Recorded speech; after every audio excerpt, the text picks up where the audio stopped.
studio and made Trevor get up and shut the door. So I'm back. Thanks for shutting the door. Yeah, Trevor. you bet. Okay, prediction time. We're going to go backwards so that we end with tonight's game. We've really talked about it enough already, quite frankly. So let's go to Saturday's game. We get 3 nights of not. There's a lot of times there's a Thursday game and a Saturday game, but this is like we got a great game tonight and we got a great game Saturday night as well. So this is a rarity, really and I'm really excited because all 3 nights that I'll be at games.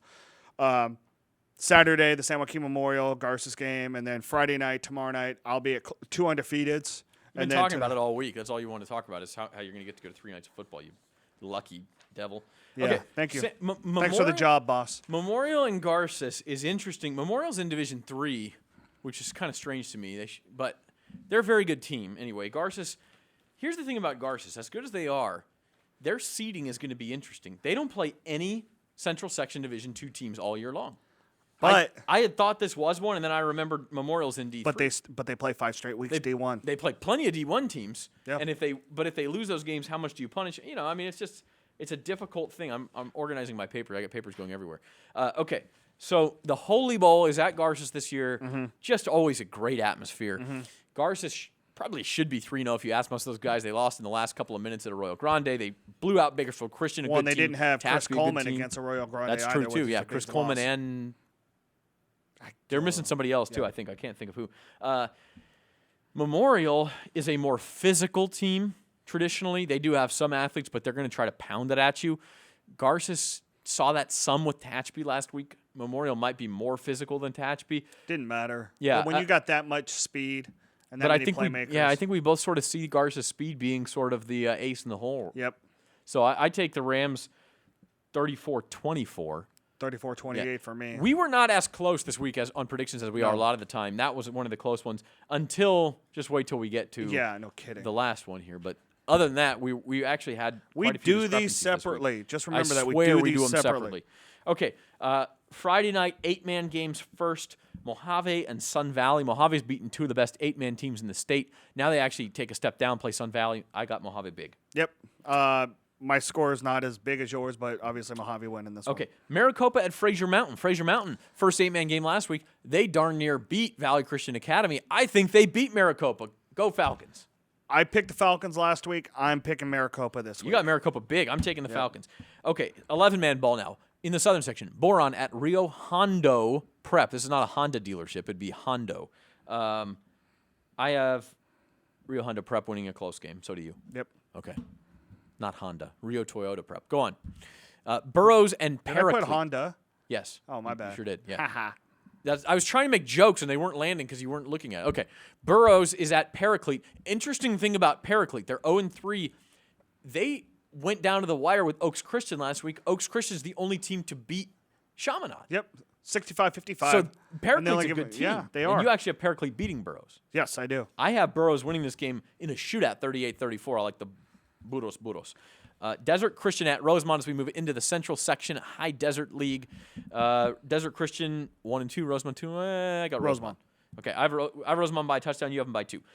Desert is at home against Lancaster. 2 winless teams. I'll go with the Scorps. I say the Scorpions get on the win column. Lancaster has had 2 better games, I think, in their losses, so I got Lancaster on the road winning this one. Okay, you take Lancaster to win at Edwards Air Force Base. McFarland at Kern Valley. We both like the Bronx. You have it as a close game, though. I do. I think that, McFarland can throw the ball pretty well, and I think that's going to be the biggest thing, but I think Kern Valley is going to pull this one out. Wait a minute. Did that game just make you yawn? Did that just happen? No, not at all. You fought it off. I do not do that. All right. Exeter at Taft. Sneaky, really, really big game here for Division 4 seeding. The winner here probably gets a top 4 seed in Division 4. Loser probably doesn't. So this is a real big game. Taft gets it at home. Great home field advantage. I don't know why. It's a toss-up game. I went with Exeter. I just feel a little bit better about where they're at. Taft, to me, a little too reliant on Robert Cozine. No, they're not. Doesn't have. How can you say they're not? Cepho Maui? Okay, in 6 quarters with Robert Cozine, Taft blew out Golden Valley and came all the way back on Porterville. In 6 quarters without him, they lost big to Monache and fell behind Porterville. They're fine, and he's healthy that might be again. true. That might be true, but a good team might be able to take him out of the game. So I don't know. Taft may prove me wrong here. I go with Exeter. I got Taft 35-34. So it's a toss-up game. That'll be a really good game. Wasco not at a toss-up McLean. McLean, yeah, they're at home. They've struggled thus far. Wasco looks like they're back. I think they surpassed 2015's win total Friday night with a win. Yeah. Okay, Wasco wins. KERMAN at Kennedy, another very good team, a Division IV team headed down to play an SSL opponent. And again, I'm going to take the road team. I got KERMAN 27-23. I like Dennis Moody kind of challenging this team. I know they're a D6 program, but they're playing up. They played Highland last week. Only loss of the season. I think they bounced back in a big way tonight. Forgive me, SSL teams, for picking against you. Feel free to prove me wrong, but I'm going Exeter and KERMAN on the road. North High, as we get into Bakersfield here, North High is at DELANO. This is an interesting game to pick as well. Both teams have flashed pretty good defense. Neither one's flashed very good closing ability, as in ability to win close games. So if it's a close game, who comes up with it? And we both got North in close games. Well, and I think what we're seeing is a lot of those youngsters that Norm Brown was kind of leaning on early are getting that varsity experience, and they're starting to play a little better. And I think that's where it's going to work in the Stars' favor later in the season because, I mean, they're talented. They can keep going. Yep, so I can buy that. Yep. I can buy that.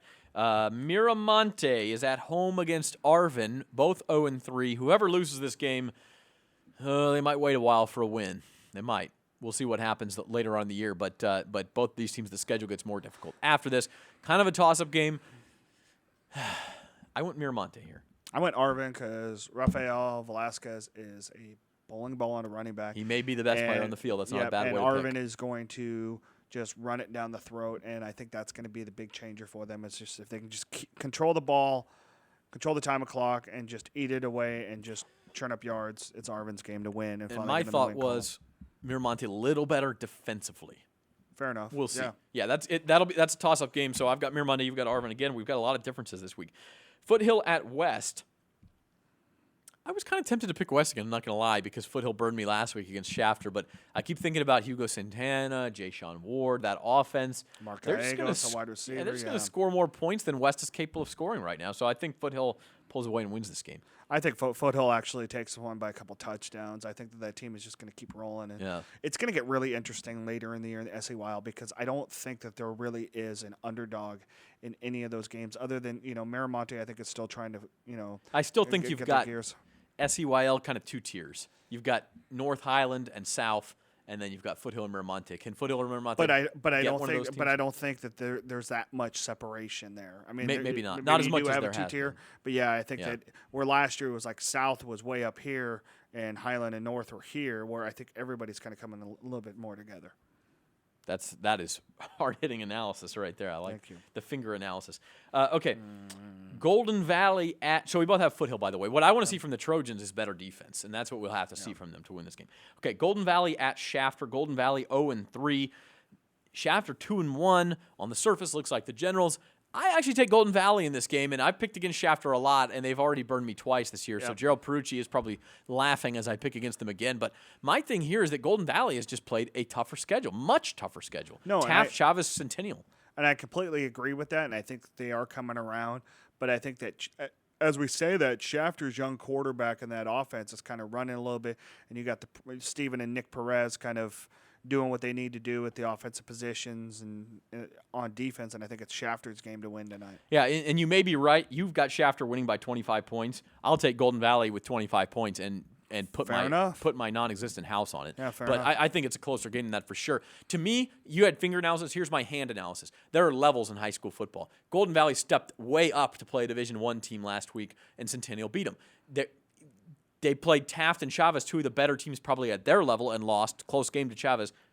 Shafter is, I think, a level below, and they're playing very well at that level, but they're the ones stepping up a level this week, and that's what I'm seeing. I do think it'll be a close game. So we'll see. You're wrong. I could be. I could end up looking like a real fool this week. I went out on some limbs. South at Independence, but that's okay. I look like a fool a lot. It's all right. South at Independence. Independence, boy, it has not been the season they wanted so far. Can they find a way to get points against South? I hope so, because I don't like to see they're still teenagers. I don't like to see any team down, but I just don't think it's going to happen this week. I think South's defense too good in my book. I have them 20-9. Yep. Okay, a couple big games up in Fresno. Centennial at Bullard. Centennial got in the win column last week. This is again different level though. Yeah. Cole Beatty is back. He could have played last week, but I think the coaching staff kind of realized give another. Again, it's the levels. Yeah, You it's wait levels. till the level. You're playing a level. I think that they probably figured that they could beat Golden Valley, which they did without him. But you go up against a Bullard team tonight, and you need that big playmaking, and you need his leadership really on the field. Right. And I don't know how much this is really going to affect the outcome all that much. I think it's going to make the game a lot closer, but I still see Bullard winning by a touchdown. I've got Bullard by 19 points, so almost 3 touchdowns. Cole Beatty could bring one back, though, and change this game. He does that. If they kick to him. Yeah, if they kick to him. Okay, the other game up in Fresno, we saw how good the Central Grizzlies were on the BVarsity Game of the Week last Friday when they whitewashed Liberty. Now they get to go home and face Frontier. Greg Youngblood, we think, is back for this game, though. So does Frontier have a surprise for Central? Teenagers are teenagers, and a lot of times when you go in on the road and you blow the snot off the #1 ranked team and shut them out, you might have you might be too big for your britches, and I think that's going to change it. I still think Central's going to win, but I think it's going to be a dogfight because of that. Could be a letdown game, but we still both have Central winning. Okay, there are 4 real big games tomorrow night. Starting Tehachapi at Bakersfield Christian. Tehachapi still winless. They don't go to 0-3 very often. Still haven't completed a pass. But we both have BCHS, and that's what it is. Sometimes you can't complete a pass. The other team, all they do is throw it, and Jeremiah Foster is so difficult to defend. Oh, my gosh. I got BCHS scoring a bunch of points and winning this game. I think Tehachapi will score points too, but BCHS pulls away. Kevon Scott, don't think he's playing. Yeah, obviously BCHS probably not as good as Garces at this moment, and I think that's the common opponent you look at. But I think BCHS still beats them by 3 touchdowns. Okay, Highland and East. Love this game. Highland and Kennedy both 2-0 last week. Well, Highland and East both 3-0. And Trevor, you and I looked at the schedules. The winner of this game, East got to play Ridgeview, but especially Highland, if they win this game, you could be looking at 9-1, 10-0. They have to play South. East also has to play Tehachapi, but the winner of this game is going to be in a really good spot. Yeah, and the thing is that I dive into it more in our lead-in tomorrow in the paper and later tonight on Bakersfield.com. But when you look at Highland, this is a team that's never won a league title. They could do it this year. East hasn't had a winning season since the Blades won the D2 title in 2004. So you see 2 teams in East really relying on their defense and Ray Marquez. Highland offense. And Highland's offense, man, they got a big 2-headed monster. So who's your winner? Highland by a touchdown. I have Highland by a touchdown, also lower scoring game. I have 21-13. Okay, Clovis at Stockdale. Big Division I matchup. Undefeated Cougars nearly went down to Stockdale and Clovis last year. Now they're at Stockdale. Stockdale got a chance here. They got a real chance here. They do have a chance here. It's a home game for them. I think the Black Hole is going to be huge. I just think that Clovis is just a little bit better than Stockdale. I'd love to see the Mustangs win and go 4-0. I think it would be an incredible story for that team. I admit, but you got Clovis, right? I do have Yeah, Clovis. you're close by 4 points. I also have my 4 points, 35-31. Look, I've underappreciated Stockdale. I'll be the first to admit that. Yep. But they keep playing better teams, and I keep saying, okay, go show me. Hey, I went to school in Missouri. It's the show me state. Go show me. If they win tonight, Can they've show shown me. you. If they win tomorrow night, they've shown me. Absolutely. That they're one of the And then best I may teams not in the pick section. against them again all year. Yeah, no I kidding. don't promise, but okay. Our live game tomorrow night, live video of Buchanan and Liberty starts at 7 o'clock. Pregame 7:30 kickoff. Tune in on Bakersfield.com.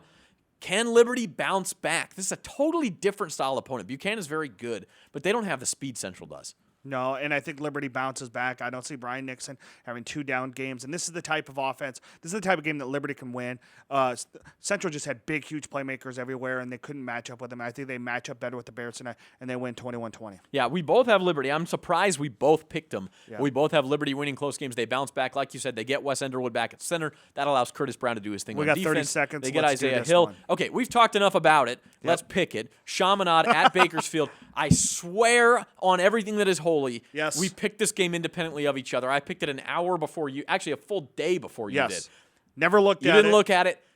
I swear we came up with the exact same score, and that score is, Trevor? Chaminade 41, BHS 35. I think both teams are going to have trouble stopping the other one. At this point, Chaminade's passing ability, last couple minutes of the game, they find a way to make a big play where BHS needs more time. Let's go watch some football. So, 7 o'clock tonight, kickoff, audio only, Chaminade BHS, 7:30 tomorrow night, Buchanan Liberty. Both of them are on Bakersfield.com. Our producer's John Farron. That's Trevor Horn. I'm Zach Ewing. See you tonight, everybody. Bye-bye.